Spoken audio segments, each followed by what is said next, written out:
So welcome back to another week of the MLB Inside the Diamond podcast. I'm your host, Tom Johnston, joined by MLB Department Head LaMarr Fields. LaMarr, how you doing, brother?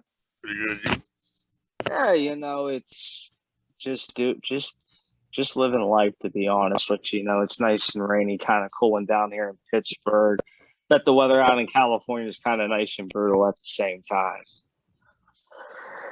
So this week, we're talking about catchers. So throw your list down. Who do you got as catcher-wise? Got Mike Piazza, Brian Rodriguez, Buster Posey, Yara Molina, and Javi Lopez. Any particular reason for those? Just like, of course, Mike Piazza because of his bat. He was not the best defensive catcher in the world, but one of the best hitters. Pudge, I like his defense. He came along later in his career as hitting. Buster Posey, good all-around player, can hit, play the field. Retired a couple years too early, but he's solid. Javi Lopez was a solid player, a very underrated catcher. But I liked his power and played pretty good defense as well. And Yara Molina, of course, he was outstanding defender, strong arm, and good at the plate. Oh yeah. If I were to choose five guys, I would probably go along the lines of, at least in my lifetime, Ivan Rodriguez. We all know him as Pudge. Yadi Molina, Buster Posey as well.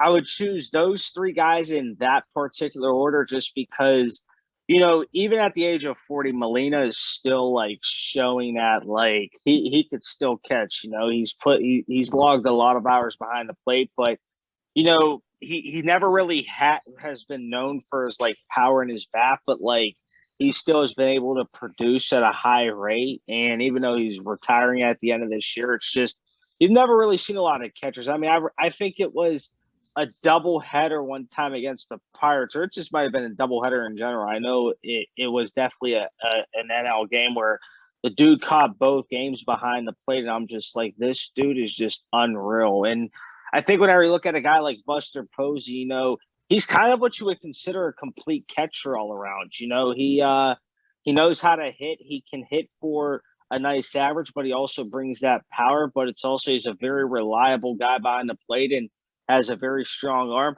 I do agree with you, though. I think he did retire a few years early, but, we're not him. We don't know what his body could be going through. But, at the end of the day, I mean, dude, the thing is catchers take a beating. They take a beating probably more than a lot of other position players do. And, it catches up to them. I know Buster has suffered a few injuries in the past that have either been related to a collision of some sort at the plate and, maybe just thought, instead of just, getting the body ready, let's just hang it up and just, really realize that I'm walking away in one piece and, stuff like that. But then let's see, for two other catchers, I really like JT Realmuto just because of the kind of catcher that he has been and can be. And then I would also go with Salvador Perez of the Royals, just because, that guy has been a huge part of why the Royals have had success in the past. Can't really speak much to current day, but, it's just you kind of like those underdog catchers, the ones that are just on the team, but they really play a huge part to the team. Now, I know, Realmuto, his production's been A-okay. It's not what he's been known to do, but, the guy's bounced around a few teams and stuff. But, I mean, it doesn't knock the fact that they're still at the major league level. Their teams still vitally count on him, and they still do log a good bit behind the plate and stuff like that. But,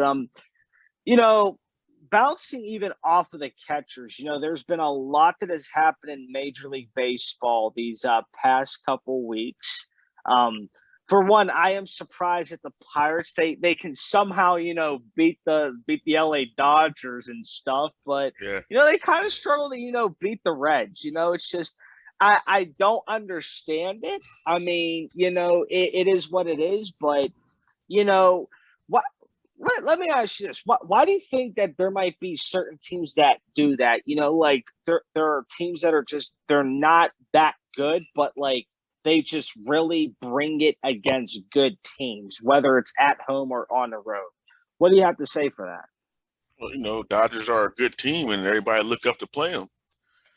So I got a big part into it, and it could be certain players hit that certain pitcher good too. That's all that matters in baseball is about like any sport, it's about matchups. You might match up better against this team, might not match up. Just baseball's a funny game. Oh, it is. I mean, and the weird part is like the Pirates are like notorious for having terrible West Coast road trips, and like for some reason it's like they're doing good against the Dodgers, but it's just like against other teams they want to fire the blanket. I don't get it. I just know that the Pirates have called up a couple prospects in the past few days, and they've kind of been lighting it up, and it makes me wonder like why aren't more prospects just coming up? I mean, it never hurts, but I'm not in charge of that aspect. But I mean, it would always be nice, It's just it's unfortunate, Yeah. But I mean, it's all a part of it. I know the Giants have been a bit rocky. I haven't been keeping an eye, at least the past couple of days, on the West Coast games. I've been trying to stay up to watch them. But what have you been seeing from the Giants lately that you're liking or disliking? Well, dislike their record against the Dodgers and Padres 2-6. Seem like they Giants right now are struggling against the good teams and beating the not so good teams, but they even starting to struggle against them now. Like, I mean, they took 2 out of 3 from the Phillies, but it was hard fought games. The bullpen is horrendous right now. Starting pitching is iffy. Hitting is hit and miss. They had scored 10 runs one game, then score 1 the next and 2 the game after that. So it's just trying to get back to that consistency. Hopefully, when players Belt could get back healthy and players come back healthy, they can start righting the ship a little bit. But right now, hanging in there, but got to start playing better. Oh yeah, I'm actually just starting to look at the standings. This is probably the first time today that I'm doing so. I want to note that the a game I was very highly anticipating watching, the Angels and the Yankees, gets postponed, so they might be playing a doubleheader tomorrow. I do know that the Angels have, I believe, a weekend series in Philadelphia, if I'm not mistaken, or it might be Boston. Either way, I know that they are on an East Coast road trip, and it can be tough. No, they are traveling to Philly on Friday, and yes, there is a doubleheader tomorrow. So one at 1:05 and another one at 7. So you talk about a rigorous. Actually, let's talk a little bit about that. How do you think that might have a ripple effect? Because you're traveling from essentially one time zone to like 2 time zones ahead. And, all of a sudden you have one game that gets postponed. It leads to a doubleheader on a day you're supposed to be traveling after that game anyway. But it's like now you have to play 2 and then travel. What kind of ripple effect can that have on a team? It could wear a team down. Body clocks different and stuff. Travel. I traveled a couple of times on this. It definitely messes with your body. I'm from the West Coast. I go to the East Coast. It's like 1 o'clock in the morning. I'm like, it's wide awake because I was 10 o'clock on the West Coast. So it plays a role into it. I would say that the one thing that's in the Angels' favor is that it's not that far of a travel by plane from New York to Philly. Mm-hmm. But that's probably the only thing that's in favor. Now, you can't predict the rainouts. I mean, they could have had a game in New York and then could have traveled all the way down south to Florida. It's, that probably could add a more rippling effect. But, I really haven't gotten to experience that part of traveling yet from like East Coast to West Coast, because I know that can, like, with jet lag and everything. But, to me, though, that tomorrow seems like it could be like a defining game or two for the Angels to be like, are they really that serious of a contender? Because I do know that at one point, a lot of people were up, on the Angels. And, I mean, for good reason. They're second in the AL West, Yeah. 27 and 23. But then you look at the Houston Astros, who are 33 and 18 right now. They have a 5.5 game lead. Not that the AL West is too interesting, but to me, this just seeing how these teams are playing right now, it could come down to maybe a 3-team race. I mean, Texas could find a way to get to just find a headload of steam or whatever. But, just judging by where we're at, we're heading into June. I know that in the past we have said, like, now's the time where you start to see, some of those pretenders versus some of those contenders. What would you say? Which team, regardless of division or league, which team right now to you is the most surprised? Most surprising team right now? Mm-hmm. Oh.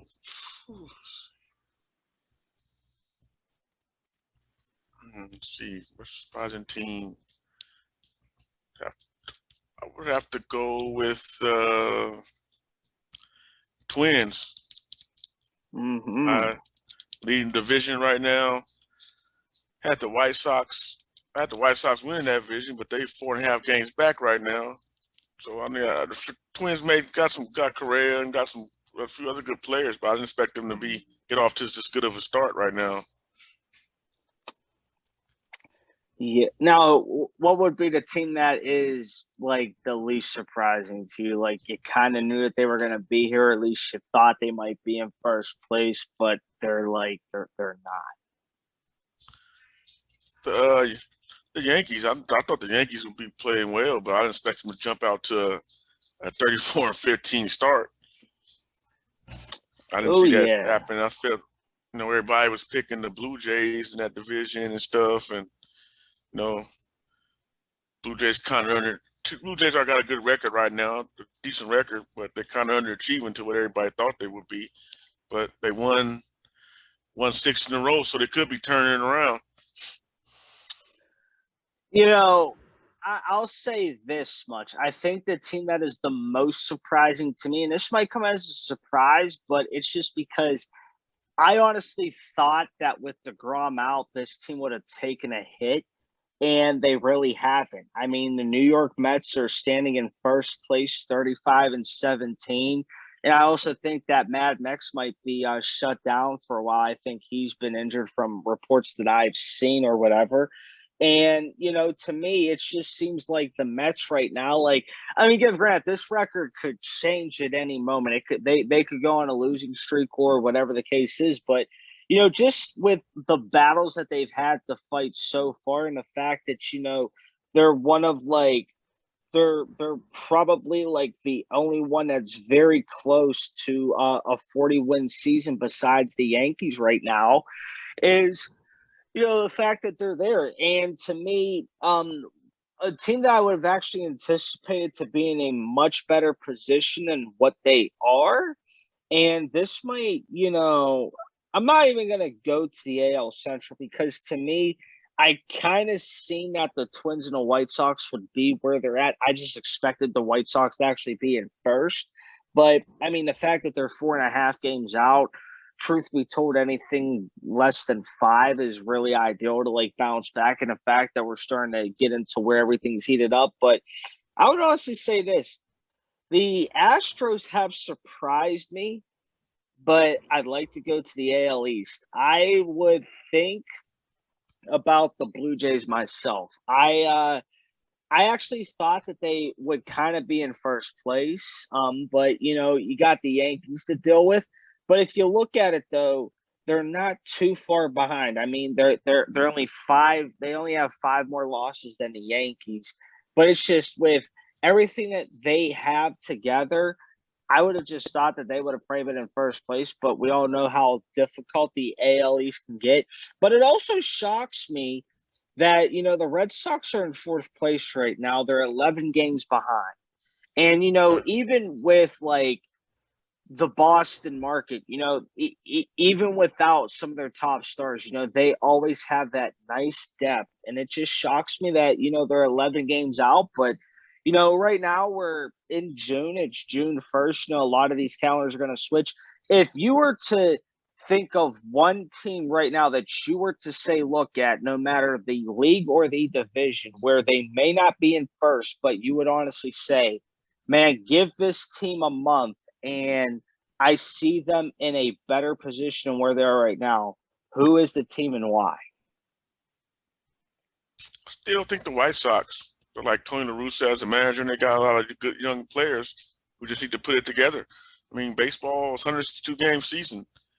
Every year you see a team get out to a hot start, then they start tapering off. And every year team get off to a slow start, and they just take off. Well, I remember a month ago, the Rockies. The Rockies were right there at the Giants, Padres, and Dodgers. Now they're at the bottom. Now they're at the bottom of the division, 11 games out. And baseball is a long season. It's a marathon. You just gotta just maintain your course, and once you hit your stride, you stay on it. Yeah, I'm actually going to go a different route here. I am actually going to go into the American League.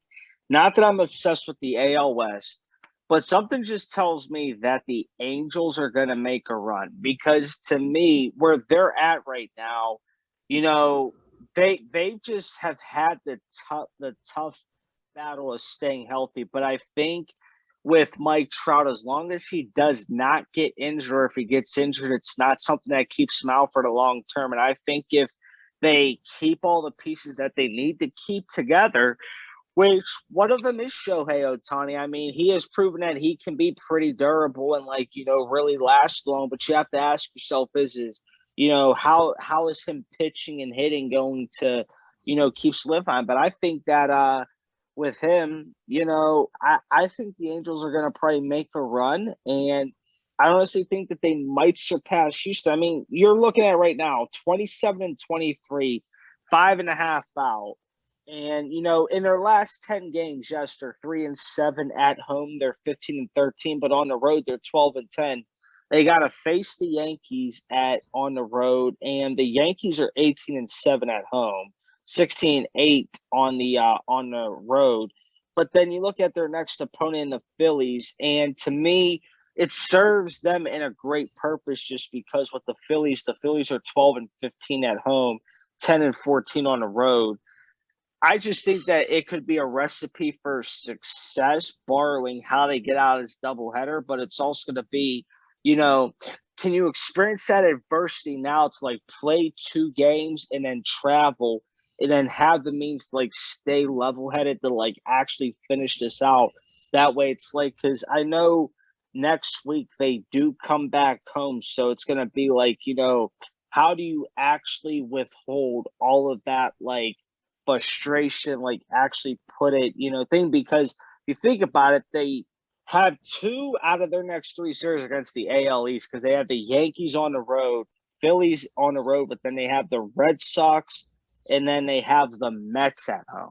So go figure, you get a dose of all the New York teams. To me, this is a time in their schedule where it's going to show a lot about them because then after the Mets series at home, then they face the Dodgers on the road. So I look at that as that's going to be a tell of the tape because then you're going to look at the Mariners and then the Royals down the line. But I honestly think that this is going to be a defining little stretch early on for the Angels, and it's going to tell whether because right now the only real team that's actually giving them a challenge is going to be the Astros. Other than that, no disrespect to Texas, but they're kind of iffy right there. I've seen the Rangers play; they're kind of iffy, but I just think that this stretch right here, especially with the teams that they got within the next 3 series, it's going to be a tell of the tape. You know what I mean? You can't take Philly lightly. You can't do that even on the road or at home. But you also can't take the Dodgers lightly, and you can't take the Mets lightly either. I mean, the Mets are in first place for a reason, but that's my team for sure that I might keep an eye out on for. Now transitioning, what pitcher has actually surprised you the most so far? Pitcher? Yeah. Phew. I gotta think about that for a minute. You can go first on this one. To me, this is, how can I say this? I would look at it this way, as in which pitcher has meant the most to their team so far. I gotta say, it's kind of been a toss-up to me, but I would go with Shohei Ohtani just because he seems to just find a way to get the Angels innings that they need, even though he might get banged up. He still goes out there and he still puts on a workload that you really can't find. Now, if you look at his past 5 outings, 2 of them have come against the Rangers, and the Rangers have beat him up the past 2 times he's been out there. So, to me, that's a downfall. But at the end of the day, I mean, you're gonna run into teams that are gonna have your number. To me, it was just in that little stretch, the Rangers had Otani's number, but it's the fact of this guy's a two-way player, so it's you can only focus so much on pitching and so much on offense, to where it's just before you burn yourself out. But I would honestly say Shohei Ohtani has impressed me this far, especially with the numbers he's putting up offensively, but also what he can do on the mound too. Yeah, I would go with Justin Verlander, coming back from the injury and pitching well, 6-2 to 2.23 RA, 61 strikeouts. He had a no-hitter going into the 7th today before he gave up a hit. Then he gave up a 2-run homer. They fell behind 3-1, but the Astros came back and won that game in the 9th inning. But yeah, he's still showing that he getting up there in age, but still can pitch and making the proper adjustments. Oh yeah, Yeah. I'm not even gonna lie. That was the guy I was gonna go after. It's just Otani just amazes me with how he's a two-way player. But you got to ask yourself, how long is that going to hold up? But then whenever you also look at a Justin Verlander, he's a guy that's in his mid to late 30s, and he's 39 actually. But to come back the way he is, and especially with the Astros and all that they've been through, you just got to ask yourself, how much does this guy have left in the tank? And if he has a lot, is he going to show it, or is it just a little? But for a guy that's 39 pushing up that, I mean, that is quite impressive. That is an impressive stat line, even though I mean, legit, he has 61 strikeouts, like you said, almost 65 innings pitched, a little over a 2 ERA, but I mean, that's pretty good for what he's been dealing with overall. A 2 ERA is great in this day and age. Oh, yes. Yeah. There's a lot of pitchers, but here's a pitcher that's actually quite surprising. Garrett Cole, age 31, still in his prime, but I think whenever you look at what the Yankees are forking this guy over in a salary, and I get it, but he's 4-1, but he has an ERA over 3, and in a little over 57 innings. The guy's got a little bit over a 1.04 whip and 72 strikeouts, but he's been struggling, and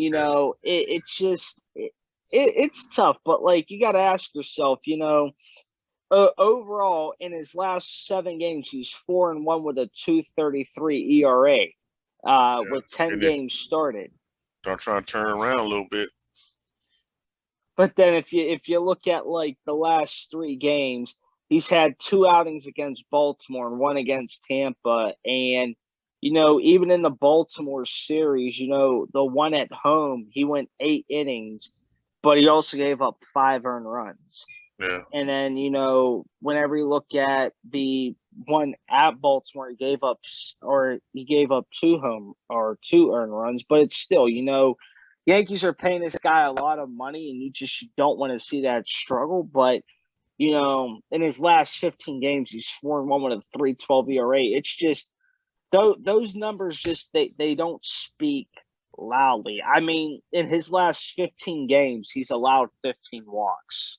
It's just, to me, with what they're paying this guy, you gotta ask for better production. I know that he's been getting a lot of it from New York fans just because, being paid that kind of money as a starting pitcher every fifth day and to put up that kind of stuff so far. I mean, certain fans will be like, oh my God, he's got nice stats. Well, like a 3.12 ERA isn't necessarily that great. I mean, 72 strikeouts, almost 58 innings in a 1.04 whip. I mean, that's not that bad. But then it's like whenever you look at 10 games where he's 4-1, some of those games just tells me he hasn't had much of a quality start. But to have a 3.12 ERA, that doesn't look right around this time of the season. Now, not saying that he can't improve, but it's just seeing where he's been at right now this season. It's just, to me, that is a big shocker for sure. But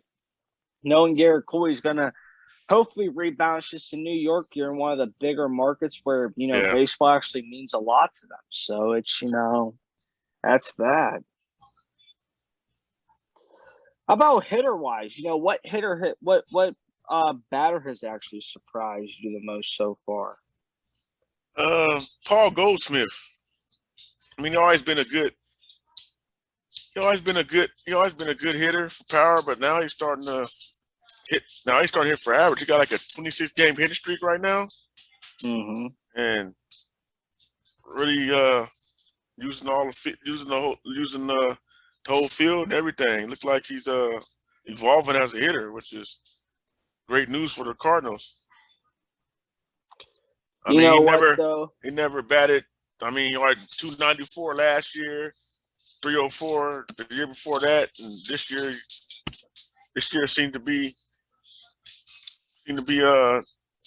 using most of the field and to see his average going up. Now, whether they stay there or not, we have to wait and see. But he's really smashing the ball right now. My most surprising hitter right now, or at least the guy that's like really doing a lot, I'll piggyback off that and I'll say it's Mookie Betts of the Dodgers. 15 home runs right now. He's just slightly under a 300 average, 33 RBIs. Expect that from him, though. Oh, yeah. I mean, it's just, it's just, hey, I would go Mike Trout, but then it's just also like seeing Mike Trout, he's kind of like not where he should be at right now. I mean, I just was looking at his stats and, it's great that, Mike Trout's healthy up until this point, but it's not great when, through this season so far. I mean, a 302 average is great. 13 home runs and 28 RBIs is also great, but you'd at least expect him to have a stolen base right now. Mookie's got 4 of them. Trout's got none. He ain't gonna be stealing bases that much no more. Too liability to get hurt. Oh yeah, that's probably one of the reasons why he's been getting hurt is because of all the bases he's still. So he's probably thinking, but nothing wrong with the 1.038 OPS for sure. But I mean, even overall, this guy's got a lot of power and stuff like that. I mean, he's only 30, so we still got a long ways to see Mike Trout. Even for Mookie Betts, he's only 29, but. Even piggybacking off of Paul Goldschmidt at the age of 34, and he's hitting 353 with 11 home runs and 43 RBIs. I mean, that is crazy at this time. Like to have 43 runs batted in, that's not a lot of guys can really say that they got that, but nothing even wrong with Nolan Arenado of the Cardinals either. I know he's been doing a good couple things. I think today he actually homered. I think I've seen that before this podcast took off, but I could be wrong.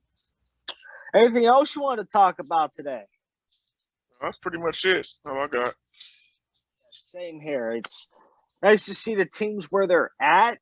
And, now the fact that everything's starting to ramp up, things are going to start to get a little bit interesting, but that's going to do it for this week's edition of the MLB Inside the Diamond podcast.